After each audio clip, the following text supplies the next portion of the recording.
Illinois Governor J.B. Pritzker delivered his annual State of the State address at the state capitol today. The second-term Democrat rolled out a new plan to provide free community college for students at or near the median income level. And our political editor, Mark Maxwell, is live tonight in Springfield with the details. Mark.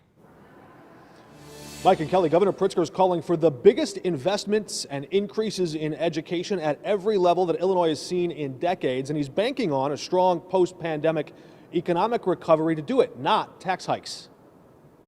We've slogged through the tough times and are making the responsible decisions for our future. In his first State of the State address to a joint session since the start of the pandemic, Governor J.B. Pritzker unveiled the start of his second act in office. It's called Smart Start Illinois, and it will make our state the best place in the nation to raise young children. Pritzker's education-heavy budget calls for $75 million more in early childhood education, enrolling 20,000 more kids into preschool, $100 million more to upgrade or build new child care facilities, $350 million more in K-12 education, $70 million to hire more teachers, $100 million for higher education, and $100 million more to expand MAP grants to help low or middle income students get into college. We can make history. Together with Pell Grants, virtually everyone at or below median income in Illinois can go to community college tuition free. What that does for me is that alleviates a lot of financial burden that is placed on me every semester, every year. Jayshawn Smith is a junior at the University of Illinois Springfield studying to become a clinical psychologist. This part of Pritzker's speech caught his attention. And I've laid out a budget agenda that does everything possible to invest in the education of our children. Yet it's all meaningless if we become a nation that bans books from school libraries about racism suffered by Roberto Clemente and Hank Aaron, and tells kids that they can't talk about being gay.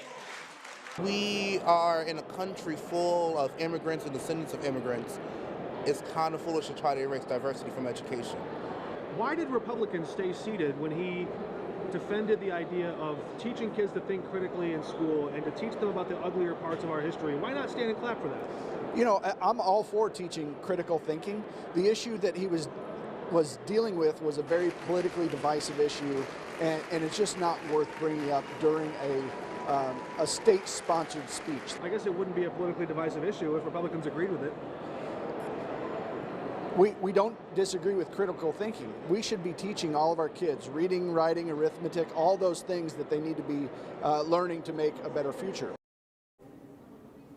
Governor Pritzker never mentioned Florida Governor Ron DeSantis by name, but he might as well have. Everyone in the room knew he was itching for a debate with Florida's governor. Whether or not that's on a presidential campaign stage or just from his perch here in Springfield remains to be seen. Reporting in Springfield, Mark Maxwell, 5 on your side.